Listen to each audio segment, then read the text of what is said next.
the descent into Yavin 6 felt like dropping into a tomb. Gray clouds pressed down over a world scorched, suffocated, and starved. As Commander Alina Voss stood inside the forward bay of the Resolute Dawn, the reinforced glass ahead gave her a perfect view of the dying planet. Rivers were bone-dry, forests withered into petrified remains. Once a lush trade hub on the edge of the Orion Arm, Yavin 6 now looked more like Earth's early wasteland centuries after the collapse. Only this time, the Varnali hadn't done it to themselves. Surface winds at 90 kilometers per hour. Thermal instability detected in southern hemisphere, the AI droned flatly. "Hold course," Alina said. Behind her, the dropship crew moved silently, eyes fixed on the deployment monitors. Relief crates. Combat exosuits. Nanomed tanks. Humanity didn't come with banners anymore. It came ready, for rescue or retaliation. A low chime buzzed at her ear. Captain Rowan's voice crackled through comms. "We're 30 clicks out from the signal origin, Commander. It's real. Varnali survivors are there, but minimal movement." "Patch in the message again," Alina ordered. The playback began. Static, a broken signal, then a young voice. "Varnali, weak but clear. Asterisk, they left us, they all left. Please. Is anyone out there? We're still here, asterisk." The voice cracked, and the feed ended in silence. That was all it took to mobilize Earth's Expeditionary Corps. Alina's jaw tightened.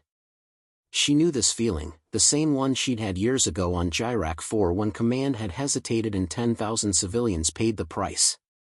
She hadn't disobeyed orders then. She had followed protocol. And she still saw their faces in her sleep. "Not this time. Prepare to deploy," she said. The bay doors began to open. The wind screamed through as Yavin storm-choked sky welcomed them with ash and lightning. Below, the ruins of a city sprawled across a fractured valley, mangled towers half swallowed by vines and time. As the dropships launched, Alina's hand hovered over her sidearm. Not out of fear, but habit. These missions had a way of turning fast. They landed in silence. Broken roads lay beneath scorched banners of forgotten houses. Twisted rails cut through cracked concrete. Varnali figures emerged from the shadows, skeletal, cautious, watching from behind ruined stone and rusted husks. Children barely clothed, their bright eyes dimmed by hunger. An old man with a cane made of metal pipe nodded slowly as he approached. "I am Elder Karen," he said. His voice was a rasp, like dry leaves blown across stone. "You are not Concord. Why are you here?" Alina stepped forward. "Because the galaxy heard you cry for help, and ignored it." Karen studied her, his amber eyes clouded by age but sharp beneath. "Many heard," he said. "None came. We're not like them." "No," Karen said, gesturing to her soldiers, their weapons slung but ready. "You look worse." Alina didn't flinch. "We're not here to rule you. We're here because you're still standing. That's reason enough." The elder said nothing. But behind him, a young Varnali woman took a step forward, her arms cradling a child wrapped in stained cloth. "Will you feed us?" she asked. "Yes," Alina said. "And more." Behind her, drones began unloading supplies, nutrient crates, water filters, medical nanite packs. Soldiers fanned out to secure the perimeter, careful but not aggressive. This wasn't an invasion. It was a promise. Then, the sky split open. A missile streaked in from the upper atmosphere, surgical, silent, untraceable until the final second. It slammed into the center of the aid zone. Fire erupted. Metal shrieked. One of the drone carriers exploded in a bloom of plasma. Screams followed, human and alien alike. Alina hit the ground, instinct overriding thought. "Medical teams, move now." Smoke curled through the ruins as injured were pulled from rubble. Alina sprinted to the source, finding two of her crew unconscious under a collapsed hull. She heaved the beam with a grunt. "Get them clear." Captain Rowan limped over, blood streaking his temple. This wasn't random. That was a coordinated strike. Cartel? Alina asked, though she already knew. Markings match. Probably hired locals, using Concord laws to stay clean. Alina turned back toward Elder Karen. The old Varnali hadn't moved. This wasn't just a warning. That was a message. Karen's eyes darkened. They don't want you here. Too late, she said. We're staying. Night fell hard on Yarvan 6. The sky remained a sullen bruise, flickering with silent lightning. Inside a makeshift command dome, Alina studied satellite feeds. More cartel presence than expected. 3 outposts. At least 2 orbital cannons. And a blockade ship keeping the system in unofficial quarantine. We were supposed to drop food and pull out, Rowan muttered. Now we're dug in against a ghost army. They weren't expecting us to fight, Alina replied. They expected another Concord bureaucrat with a clipboard. And command? They won't like this. I'll deal with command. He looked at her, truly looked at her. This about Jirac? No, she said. It's about here. Now. These people. A quiet chime interrupted them. One of the local comms techs, a boy no older than 16, held out a salvaged transmitter. We boosted your signal. Short range only. But someone's listening. Alina took the device. Static. Then a sharp, metallic voice. Asterisk to Earth forces, vacate Yarvan 6 immediately. You have violated protected cartel airspace. Final warning. Asterisk. Alina stared at it, then slowly set the transmitter down. She turned to Rowan. Send a message to every surviving zone. We're opening aid corridors tomorrow. That's an act of war, he said quietly. She met his eyes. No. It's an act of humanity. The smell of scorched metal lingered long after the fires died. Alina Voss walked the perimeter of Zone 1, the crater from the missile strike still fresh. The ash made it hard to tell what had been aid cargo and what had once been a person. Relief workers moved in silent rhythm, lifting debris, tagging remains, patching wounds. There were no speeches. Just the weight of survival. She knelt beside a collapsed medical crate, now warped by heat. A small hand reached toward it, charred, trembling. A child. Alina moved fast, lifting the panel and calling out. Medic! I've got one alive. The boy couldn't have been older than 8. Varnali, thin as bone, breathing in shallow gasps. A human corpseman knelt beside her, running a scanner. Shrapnel, left lung. We've got maybe 4 minutes. Stabilize, she ordered. The boy's eyes fluttered open. He looked at Alina and whispered in broken Terran. My brother was holding me. Alina didn't have the heart to answer. She only tightened her grip on his hand until the sedation took him under. Later that morning, 2 Earth engineers stood in front of an ancient power junction box, its insides tangled with rusted copper and brittle fuses. One of them, Sergeant Niels, stocky, ex-civilian tech, climbed onto a scaffold and motioned to his partner. Bypass this node. Feed the converter into the relay here, he said. We might get juice to the outer housing. Beside them, a Varnali woman in a torn cloak watched with folded arms. You're trying to bring the old systems back? We're doing more than trying, Niels grunted. Give us another hour. The woman scoffed. You're wasting your time. That grid died with our hopes. Lady, Niels said without looking at her, I've brought light to places where rats ruled the capital. Hope's just a switch you gotta find. Within the hour, the building lights blinked, then held. Weak. Flickering. But alive. The Varnali woman stared in silence, her mouth half open. In the square below, children cheered for the first time in weeks. But not all welcomed the return of light.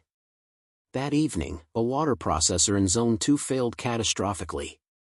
Alina arrived minutes after the blast, engineers struggling to shut valves, water gushing in thick, brown torrents. She stepped through the mud, face set, until she reached the severed cables. Clean cut. Deliberate, Roland said grimly. Internal sabotage. They attacked their own supply? Alina asked, incredulous. Not theirs. Ours. She turned to Karen, who stood nearby, his face unreadable. There are factions, he said. Some believe if you leave, when you leave, it's better to need nothing now than to feel that pain again later. We're not leaving, Alina said. They've heard that before. Back at command, the tension began to crack. Lieutenant Dias slammed her helmet down on the table. We're sitting targets. No orbital cover. No backup. Cartel could wipe us out in a night, and we'd vanish like mist. Rowan stood by silently, arms crossed. Alina paced once, twice, then stopped. Everyone here signed up for this. No one forced you to stay. No one told us we'd be breaking Concord law either, Dias snapped. This isn't a rogue op. This is treason. Silence. Alina didn't yell. She leaned in, voice low, firm. If you want to leave, you'll be on the next dropship out. I won't hold you. But while you're here, you fight for people who still believe we're better than the rest of this damn galaxy. Dia didn't move. But she didn't walk out either. That night, the wind shifted. The smoke lifted slightly. Alina stood on a makeshift balcony, looking out over what remained of the city. Below, the weak power grid kept a few lights flickering across the valley. She watched small silhouettes moving, families gathering under tarps, soldiers handing out rations. Quiet resilience, even after another violent day. Karen joined her without a word. After a pause, he said, when I was young, we built gardens in this valley. Orchids that bloomed blue and silver. Children would chase hummingbirds with nets, laugh in the wind. Now, all I hear is silence. We'll bring the laughter back, she said. Karen turned. That's the most human thing I've heard in years. A faint chime buzzed at her wrist. A data feed streamed into her display. Real-time drone footage. One of their convoys, carrying food to the southern district, had been attacked. Missiles, again. This time with precision. She tapped the feed. Rowan. Deploy recon. I want eyes in the sky and boots on the ground in 30 minutes. Copy. Karen watched the footage. They're hunting your charity. No, Alina said, they're afraid of what happens when we make it work. An hour later, her team gathered in the command dome. Tactical readouts blinked, 3 mobile cartel units spotted outside the city, operating under cloaked IFF signatures. Suthrix's forces, pretending to be rogue pirates to avoid political fallout. Thoughts, she asked. They want to push us into firing first, Rowan said. Then they have legal cause. Doesn't matter, she said. We're already committed. She activated the comms relay. Cartel Command. This is Commander Alina Voss of the ECS Resolute Dawn. This is a sovereign humanitarian operation under Earth protection. Any future strikes will be considered acts of war. A pause. Then a sharp, mechanical reply. You have 24 hours to evacuate. Or be purged with the rest. The line cut. No one spoke. Alina stood straight, turned to her officers. We dig in. We harden zones. And we expand the corridor.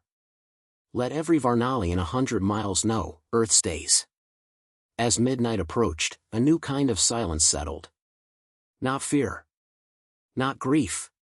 Something harder. Sharper. Hope. Carved from ashes. Rain came without warning. Thin sheets of chemical drizzle swept across the ruins of Yarvan 6, hissing as they touched scorched stone and rusted metal. It didn't cleanse. It burned. And yet, beneath this toxic curtain, Earth's relief zones kept growing. One by one, the corridors stretched wider, reaching fractured neighborhoods, old irrigation tunnels, shattered transport stations. Commander Alina Voss stood inside a half-rebuilt train hub, where 300 Varnali refugees had found shelter. Engineers worked beside Varnali volunteers, laying out new generators powered by fusion cells. Children helped pass cable coils to soldiers without hesitation. Alina's wrist pad blinked. A ping from Drone Patrol Zeta 3. Unscheduled movement. Western Ridge. She tapped her comms. Captain Rowan, send a stealth team to intercept. Scan for cloaked signatures, no visible approach. Keep it quiet. Already en route, Rowan answered. Movement pattern suggests recon drones. Cartel eyes. Alina didn't sigh. She'd lost that luxury. Half a click away, Specialist Juno's recon squad crept across uneven terrain, loose gravel over ancient ceramic foundation slabs. Heat signatures appeared in the lenses. 2 figures, humanoid, cloaked in distortion fields. Cartel tech, not local. Orders? Juno whispered. Observe. Record. No engagement unless provoked. The 2 intruders stood near a rusted water tower, scanning the camp below. One tapped a device, transmitting data upward. Surveillance sweep. Got them transmitting. Intercepting partial data, Juno said. Phase 2 ready, civilian instability, triggering collapse sequence. Juno blinked. They're not just watching. They're planning an internal event. Copy, came Alina's voice. Mark their exfil routes. We'll handle the rest from here. Back at the hub, Alina met with Elder Karen beneath the flickering overhead lights. The old man examined a holograph projection of the western ridgeline. This was once our sacred quarter, he said. Now it hides assassins. They're going to cause a panic, Alina said. Create infighting. Divide your people. Blame Earth. They already whisper, Karen replied. Some say your aid only paints a target on us. Then let me show them what standing together looks like. The next day, Alina ordered a public assembly, risky, exposed, and undeniably bold. The square outside the old courthouse was cleared. Engineers set up mobile shields around the edges. Armed patrols formed a loose but clear perimeter. It wasn't a parade. It was a statement. Hundreds of Varnali gathered, some wrapped in tattered cloaks, others in salvaged armor, still holding on to dignity however they could. Alina stood on a raised platform, not elevated by grandeur, but level enough to be seen. She stepped forward. The mic clicked on. I know what you fear, she began. You fear that we'll leave. That this is temporary. That our help comes with a price. Silence. She continued, slower. But let me be clear. We are not Concord. We do not come for tribute. We don't build treaties on ashes. Earth remembers what it's like to be abandoned. A murmur passed through the crowd. We came because you asked for help. We stayed because you matter. Then she raised her wrist and tapped it. A map of Yarvan 6 shimmered into the air, live feeds from drones, troop movements, detected cartel encampments, and known saboteur nests. You are not alone. The cartel watches from the dark, hoping you will break. But I promise you, when the next attack comes, we will be the ones striking first. No cheers followed. But they stood taller. The message landed like stone, Earth was done waiting. That night, coordinated strikes began. Phase 1, disable cartel recon. Orbital interference units scrambled their high-atmosphere drones, blinding them for 18 minutes. That was enough. Phase 2, Strike Team Theta infiltrated a cartel bunker outside Zone 3, recovering hard drives, 2 captive engineers, and crucially, shipment manifests showing weapons being smuggled inside the camps disguised as medical crates. Alina studied the evidence with a clenched jaw. They were going to spark a massacre, Rowan said. They still might, she replied. Unless we take control of the narrative. The following morning, every camp received the same transmission, raw, unfiltered footage from the recovered drives, cartel agents handing rifles to rogue Varnali militia, showing staged plans to sabotage Earth's aid convoys. Elder Karen addressed his people. His words spread like fire. See them for what they are. Puppeteers. Liars. They wanted us to kill each other so they could claim peace over the rubble. Not this time. Not while Earth stands beside us. But as stability returned to the zones, the cartel changed tactics. An orbital freighter, posing as a diplomatic envoy, drifted into low atmosphere over Yarvan 6. Its signal transponders were clean, its route pre-approved by Concord systems. A perfect ghost. Until it opened fire. The first blast struck Zone 5, an outer agricultural test field. The second took out a comms relay tower. Civilian casualties, confirmed. Rowan ran into the dome. This isn't skirmishing anymore. This is declaration. Alina didn't hesitate. Bring the Resolute Dawn into low orbit. Ready counter batteries. Authorization, VOS 88. Emergency Protocol Alpha. Rowan blinked. That's Earth's sovereign fire code. If we use it, they'll finally see Earth's teeth. Moments later, the sky lit up. The Resolute Dawn dropped from orbit like a fallen god, deploying kinetic rods from high altitude. No explosives. Just gravity and metal. The freighter didn't stand a chance. The impact tore it apart mid-maneuver, scattering debris over the highlands. The Varnali stood in stunned silence. Karen watched from his balcony, his voice soft.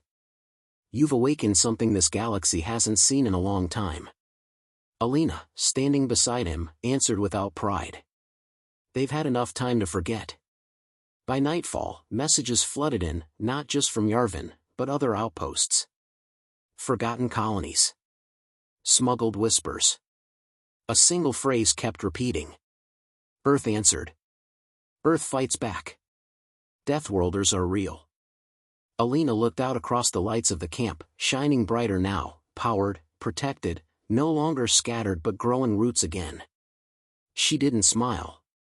But she finally let herself breathe. They came at dawn. No warnings. No banners. Just motion in the fog, silent drop pods carving trails into the wet dirt outside Zone 7. The cartel didn't send diplomats this time. They sent assassins. And Earth was ready. Alina Voss was already in motion before the first pod hit ground. Rowan, she snapped into comms, Operation Black Veil is live. Light up all perimeter beacons. Civilians to bunkers. Already moving.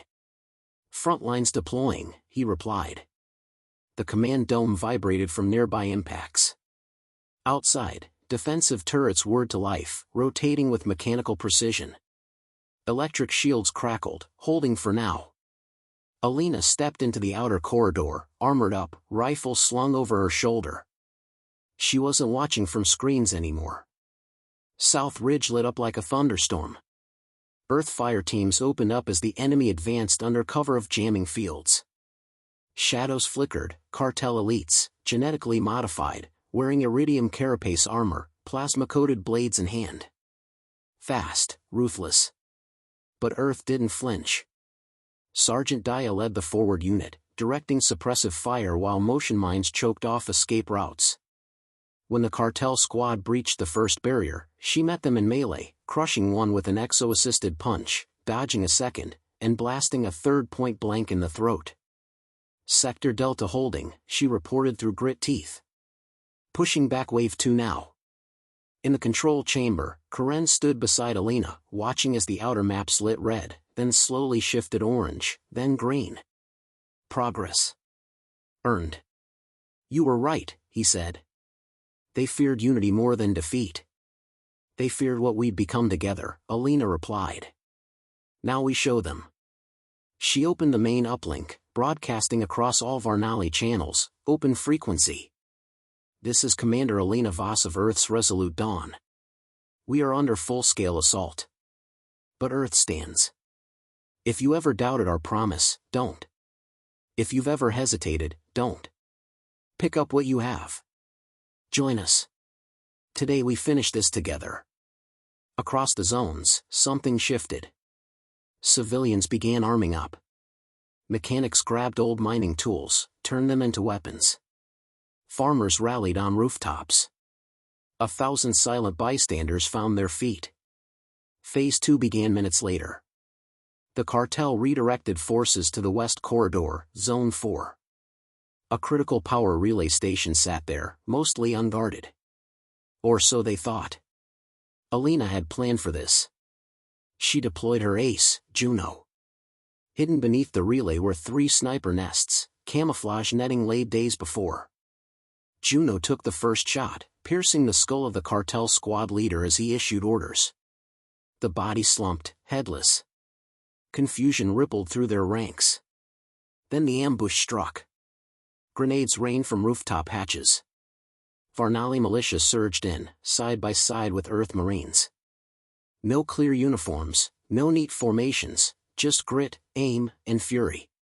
Guerrilla unity. A full enemy platoon collapsed within 6 minutes. But one cartel pod had slipped through, deep into the heart of Zone 1, beneath the aid compound. And with it came a monster. Suthrix had arrived. Clad in obsidian armor, twice the size of a man, he walked through steel bulkheads like parchment. The Varnali called him the Butcher of Treshan 9. Genetically enhanced beyond reason. Fed on hatred. Alina intercepted the alert mid-transit. "Where?" she demanded. "Medical bay," came the reply. "They're cutting through now." She didn't wait. She ran. When she reached the entrance, fire and smoke poured from the upper wall, bodies strewn like broken toys. Inside, a team of medics held position behind overturned beds. A wounded child lay limp in one corner. Suthrix stood in the center, motionless. Alina stepped in. "Finally," he said, voice metallic, "Earth's little empress shows herself." She didn't blink. "This is a place of healing. You came here to make a point? I came to end yours." He charged. The fight wasn't fair. Alina's bullets tore through the air, 3 strikes to the torso, 1 to the thigh. All deflected. He crashed into her, sent her sprawling across the wall. She rolled, came up with a plasma blade drawn, slashing across his jaw. Sparks flew. A dent. He laughed. She dove under his next swing, sliced the tendon in his knee. He grunted, dropped for half a breath, and she jammed the blade into his shoulder joint, twisting. He grabbed her throat. And then the boy, the one they'd pulled from the rubble days ago, stood. He raised a steel rod. Trembling. But unflinching. And struck Suthrix in the head. It was enough. Alina broke the hold, tore the blade free, and drove it straight through his visor. The monster fell. The child didn't run. Minutes later, Alina emerged, bruised and bloodied, but upright. Outside, the last cartel forces had fallen back. Suthrix's death broke their morale. The sky dimmed, fires dying. Silence settled. Then cheers. From soldiers. From scavengers. From engineers. From the forgotten and broken. A single voice rose. "Yarvin is ours again." And others followed. "Earth stands. No more shadows. Deathworlders are real." Later, Alina stood in the plaza, rain washing the blood from her armor. Rowan joined her, limping slightly. "You realize," he said, "they'll never forget this." "That's the point. Concord's going to be furious." "Let them come," she answered. "We won something bigger." Karen walked up, offering a cracked Varnali banner. "Will you raise it beside yours?" She took it without hesitation. Side by side. In orbit, the Resolute Dawn repositioned, its beacon now permanent. Around the system, whispers turned to legends. Of humans who came not to conquer, but to fight for the forgotten. Of a commander who stared down monsters and won. Of Earth's return. Not as conquerors. As defenders. As Deathworlders who chose to heal instead of burn.